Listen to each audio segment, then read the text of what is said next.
nation takes a hit from the arrest of a former government minister on corruption charges in the U.S. Our top story in Caribbean Newsline for Thursday, August 9th from the CMC News Center in Bridgetown. I'm Dawn Paris. Good evening. Barbados' Attorney General Dale Marshall says the country has to focus on rebuilding its reputation following the recent arrest of former government minister Donville Innes in the United States. Innes, who served as Minister of Industry, International Business, Commerce and Small Business Development under the former Democratic Labour Party administration, is facing the court on money laundering and money laundering conspiracy charges. It's alleged he accepted bribes from a Barbadian insurance company in 2015 and 2016 and laundered the cash through a company in the U.S.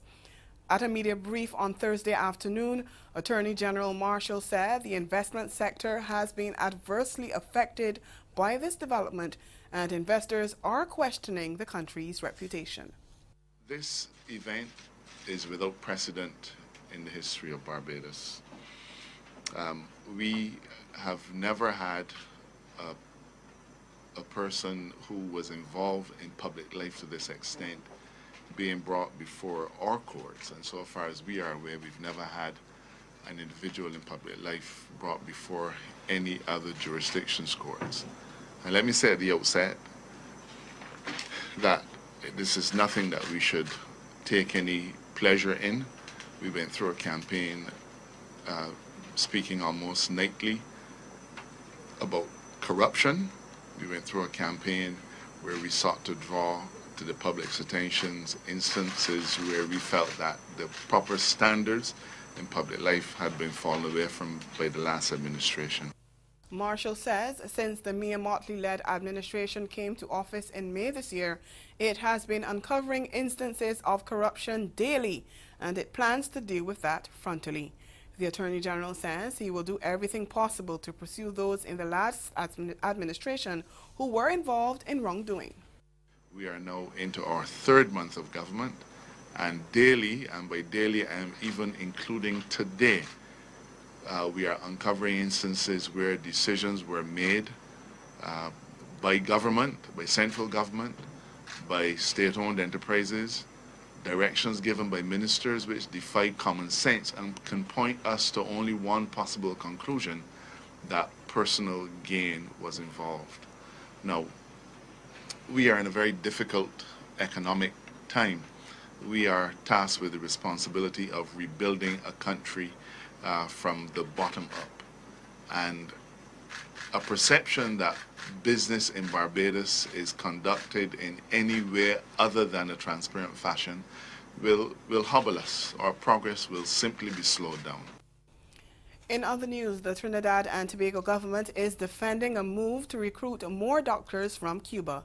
Health Minister Terence Dale Singh says his ministry needs 250 specialized doctors to service the public health care system, and for the past year, regional health authorities have been finding it hard to recruit medical practitioners to fill 11 specialty areas because local doctors are simply not willing to work in rural communities. The health minister says a recruitment drive will begin shortly, with Cuban doctors to be offered 3-year contracts with an option to renew for a 4th year. We get more in this CNews report. Local doctors have voiced their concerns, with some suggesting that the Ministry of Health offers scholarships in these areas. In response, Minister of Health Terence Dale Singh said it would take 4 to 5 years for the relevant training to be completed. What do I do in the interim? I have no choice. And this isn't a new problem. This is a long existing problem. So I have no choice but to fill vacancies that don't exist here or where doctors are unwilling to work in the public sector. It's not only that you don't have doctors, you know. There are some doctors who quite rightly choose not to work in the public sector under the current terms and conditions. He said he has a responsibility to ensure that citizens receive the best possible care when they visit the nation's hospitals. He also noted a global shortage of doctors in some specializations.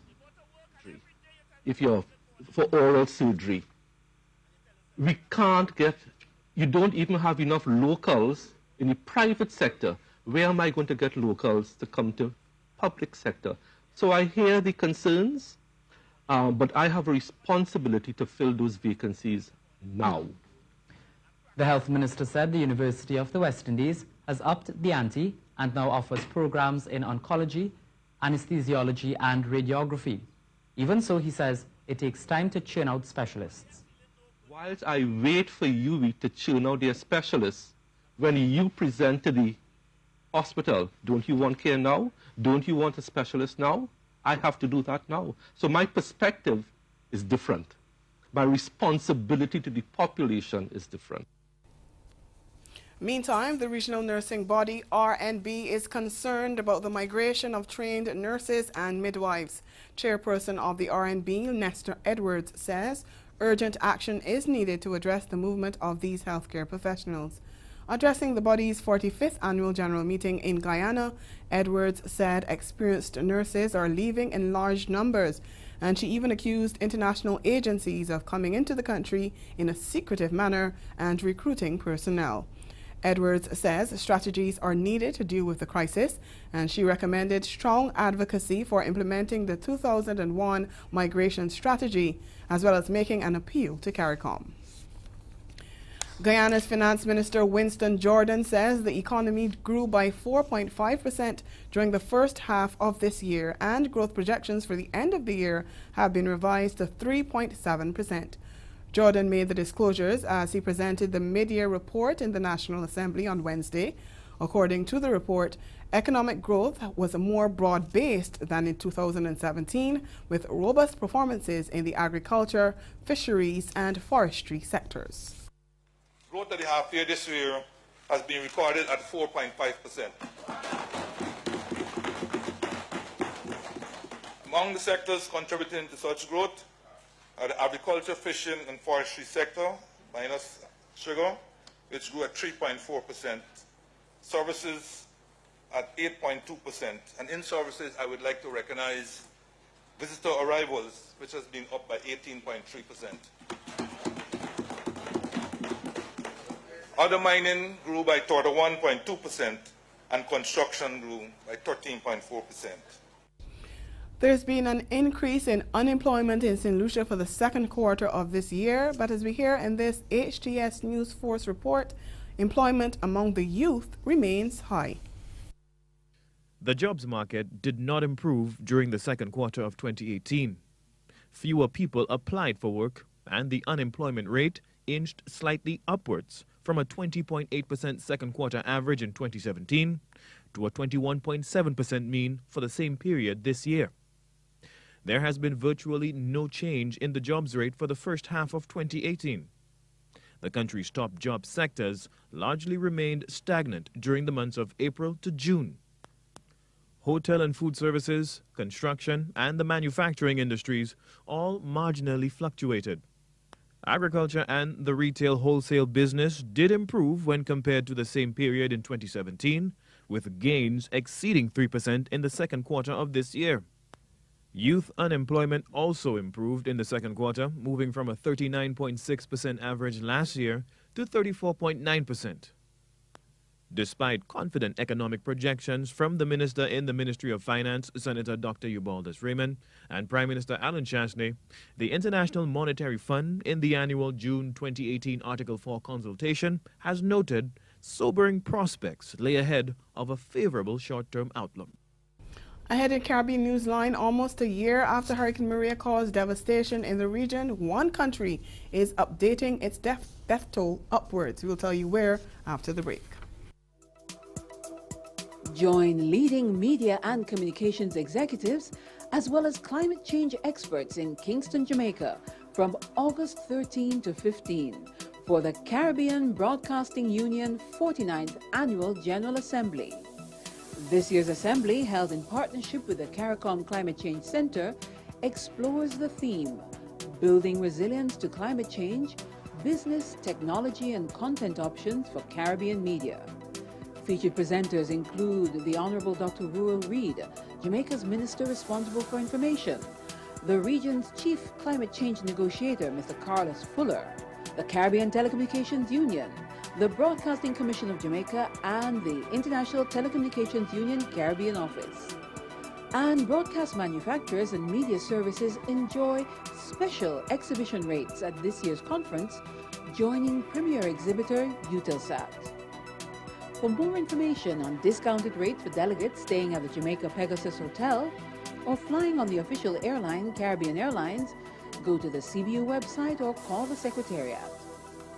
The CBU looks forward to welcoming you to this key conference on climate change and the Caribbean media.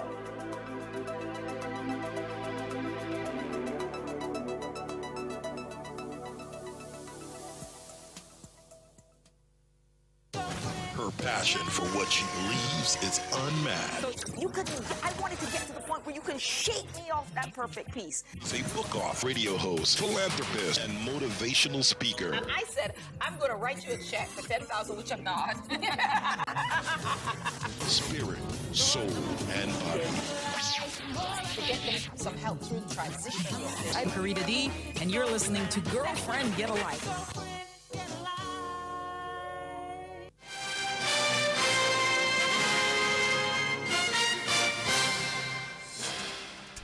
Welcome back. The government of Puerto Rico is admitting to a higher death toll from the destructive Hurricane Maria, which slammed into the country last September. In its report to Congress on Wednesday, the government revealed that 1,427 more deaths occurred in the 4 months after the Category 5 storm hit. In the weeks after the storm, Puerto Rican officials said Maria had directly caused 64 deaths, many in landslides or flooding. The report to Congress also said that most of the deaths occurred not in the initial storm on September 20th, but in the ensuing days and weeks when the island-wide electricity outage and roads blocked by downed power lines and other debris made it difficult to move around, and emergency services were stretched beyond their capabilities. With this new report, Maria is now the second deadliest hurricane to strike Puerto Rico since records began in the mid-19th century. 2 foreign security guards have been detained by police in connection with the assault of a mining ranger in Guyana's interior Upper Community region. The Ministry of National Resources had ordered an immediate probe into the incident that was captured on camera. Video showed an armed security guard who reportedly works for a Russian company involved in mining, assaulting a local miner. Minister of National Resources Raphael Trotman said the incident raises questions about several issues in the interior, including the issuing of gun licenses to foreign nationals in the mining community. We get more in this HGP Nightly News report. Foreign nationals are said to be Russians employed by an entity called West Bank Demerara Gold Inc., which is licensed to operate in Guyana. The police say the men are sworn supernumerary constables and authorized to carry firearms. The 2 Russians have been accused of using excessive force during a confrontation with a ranger who is employed by a private local mining company. Minister of Natural Resources Raphael Trotman said the police and a government team visited the area on Tuesday, and preliminary investigations suggest that the incident resulted from a disagreement over mining claims. It would appear that there's some dispute about claims and blocks and who goes where. And I am concerned about foreigners having weapons, licensed weapons. I'm told that precepts were issued. Precept is really a kind of a permission given by the police force to persons to act as security guards and also to carry firearm licenses. I'm concerned about that and the number of persons who may have them, because of course, you know, we get daily reports about the interior being a kind of a Wild West place. So to me, the more guns there are, the more incidents of gun use we are going to find. Minister Trotman pointed out the need for greater police presence in the mining areas and said the government is considering that option. We recently launched the Corps of Wardens, and that Corps of Wardens will come alongside the police force when necessary to assist not just with law and order, but of course ensure that the laws, mining laws, forest laws, wildlife protection laws, etc. are respected. In the meantime, the police say they have launched a thorough investigation into the incident. Ahead in Newsline Sport, CPL champions Trinbago Knight Riders start their title defense with a big win. We'll be right back. This hurricane tip comes to you compliments the Caribbean Disaster Emergency Management Agency and the Caribbean Media Corporation. Be prepared. Do not go outside barefooted or in slippers after the hurricane.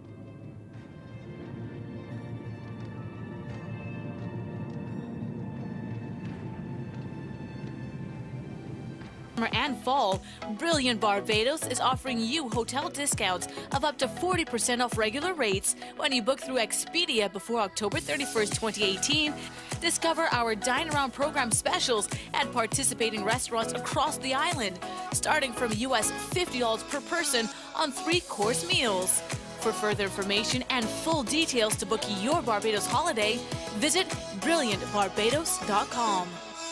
Thanks to the strike and thanks to the time which strike offers in order to reflect, to think about other worlds, other political and social worlds. And yes, I wanted to come back to the political imagination, to the creativity.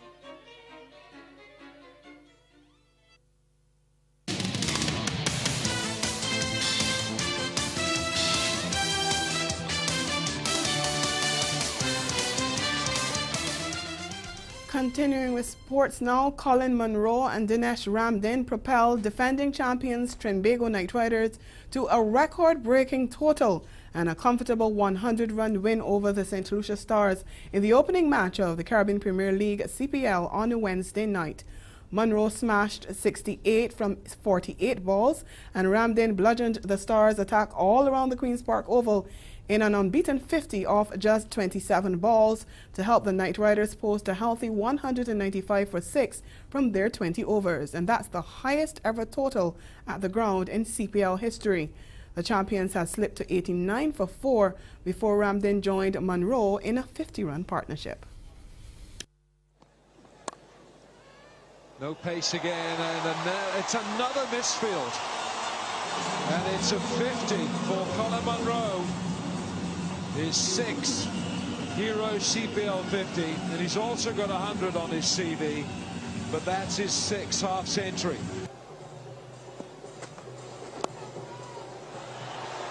Nicely timed, just clipped away for 4. I reckon we should wear the cap. Absolutely punished. It's a bad ball, but it's 4. Oh, crack! Hero Maximum with a bit of style. What a shot that is.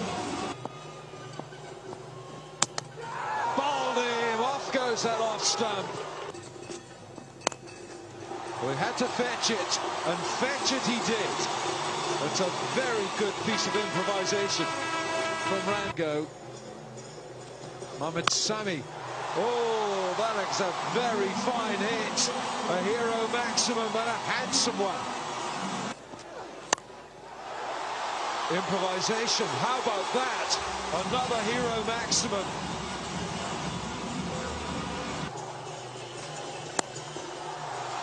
And there's no third man, and it sails over Raheem Cornwall's shoulder, so it's 4 more. And Mitch McClenaghan. Now this has flown. Has he got enough on it? Don't think he has. What happened there? David Warner. I think he might have lost it in the lights for a moment, because he's one of the gun fielders in world cricket.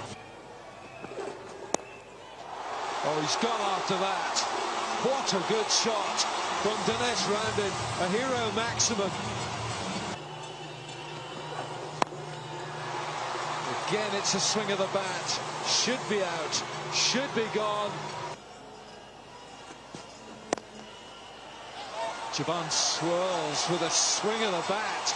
Sweetly timed for 4. 4 balls to go. It's another full toss. And this time it's put straight. And these runs are going to hurt. Carves this one. And he carves it well. Thinks this is. And he squeezes out the single that brings him his 7th CPL half-century. Well played, Dinesh Ramdin. Strike rate of 185 tonight. 20 overs have finished, and the Trinbago Knight Riders have scored an imposing 195 for 6. Well, the Stars failed to win a single match in last year's tournament, and any hope they had of pulling off a record chase Wednesday night ended within the first 8 overs of their reply. A fast start was crucial for the Stars, and initially they got it, as back-to-back sixes for Andre Fletcher of Shannon and Gabriel propelled them to 32 without loss after the first 2 overs. But when Fletcher was undone by an Ali Khan knuckleball on 19, the Stars' chase soon fizzled out and they folded for a meager 95 in 17.3 overs. Oh, he's got him this time. There's no doubt about that one. Oh, it's bowled him. Straight through. Warner looking to go square, and it's gone straight through him.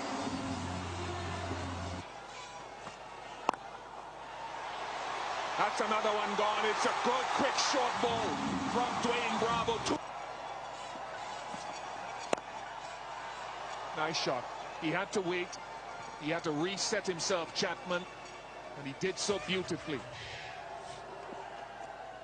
What a start. What a start for Fawad Ahmed. It's now down to Chapman. And Pollard. Not anymore, though, because Fawad Ahmed, 2 wickets in his very first over. There he goes, seam up. Oh, that's close, that's close. That must be gone. Quicker. Well, Case Ahmed has really gone after this, and he'll get a hero maximum. Has he got enough on this? No, he hasn't.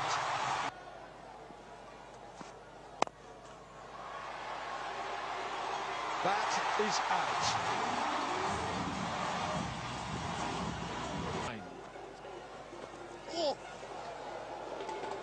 Doesn't suggest longevity with that shot. Up again. Excellent. Excellent slow ball. He's a master at it.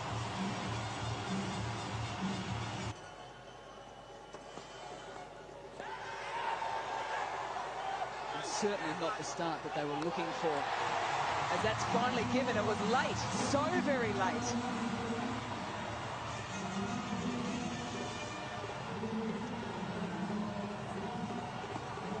Well, it's a surprise all round. I think everyone had sat down. They've now realised that they've won their first game for the season, the Trinbago fans. Well, the second match of the tournament is underway. Guyana Amazon Warriors began their clash with St. Kitts and Nevis Patriots at 6 p.m. at Providence Stadium. Staying in cricket, Barbados and Jamaica recorded comfortable victories against the Leeward and Windward Islands on the final day of play in the second round of matches in the Regional Under-19 Championship on Thursday. Entering the final day at Park Hill, playing field on 10 for 3 and requiring another 239 runs for victory against Barbados, the Leewards were dismissed for 158. While barring a sensational collapse, Jamaica was expected to complete an easy win over the Windwards, having entered the final day needing just 33 more runs with 8 wickets intact. Resuming from their overnight score of 13 for 2, Jamaica found themselves in a bit of a bother when they lost the wicket of opener Kirk McKenzie with the score on 20. But Andre McCarthy, who scored an unbeaten 21, and Carlos Brown, who finished on 12 not out, carried their team to safety with no further surprises to end on 47 for 3. Trinidad and Tobago netball is expected to get a lift with help from visiting New Zealand legend Irene van Dijk. She is in Trinidad and Tobago to conduct workshops with local coaches. Ian Wason of CNews has more.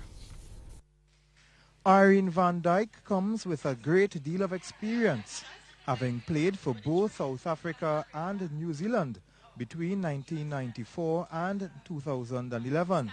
South Africa 72 times, and New Zealand 145 times, a national record. Now she is in Trinidad to help our netball as part of the government of New Zealand's initiative. This country, along with Barbados and Jamaica, have been selected as the target countries. Trinidad and Tobago Netball President Dr. Patricia Butcher is understandably elated as she cited the benefits of having Mrs. Van Dyke in this country. It has the potential to promote long-standing netball connections and to share our sporting values. She added the visit of Mrs. Van Dyke will lift the local game to a higher level. She adds the TTNA is turning its focus on coaching and umpiring. I expect that you will use the knowledge gained in the further development of the sport, especially at the foundation levels, in the primary schools and secondary schools. That's where we have to build the foundation. And the lady of the moment, Irene Van Dyke, shared what she has in store for the next 3 days. So my workshops are very much interactive, where we share ideas, where we share our experiences. The visit includes 4 coaching sessions and will end on Friday. Well, that's the sport. We'll be right back.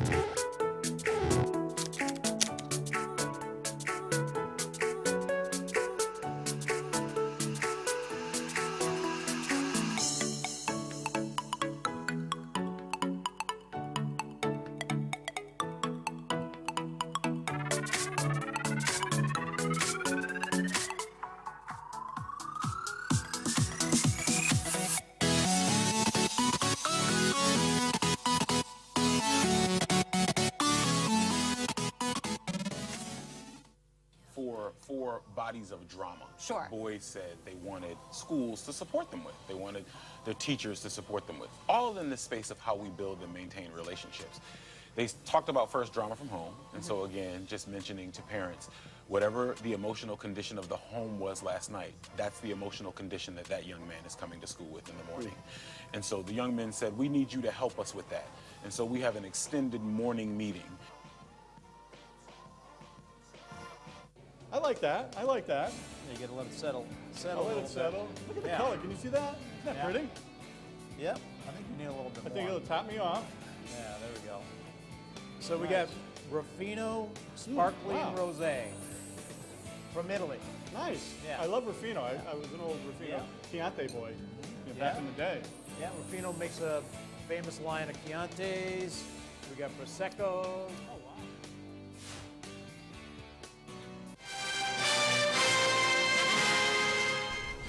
Again, the major developments of this day. Barbados' Attorney General says the country's reputation has been dealt a hard blow by the arrest of a former government minister on corruption charges in the U.S. And in sport, Trinbago Knight Riders win the first match of the CPL as they begin their defense of their title, while Guyana Amazon Warriors and St. Kitts and Nevis Patriots battle it out in the second match of the tournament. And that's Caribbean Newsline. For news and sport round the clock, subscribe to CanaNews.com, and for more of our programming, log on to CarVision.tv and subscribe to CarVision's YouTube channel. We'll be back here again tomorrow, but from all of us at CMC News, thank you for watching and have yourselves a good night.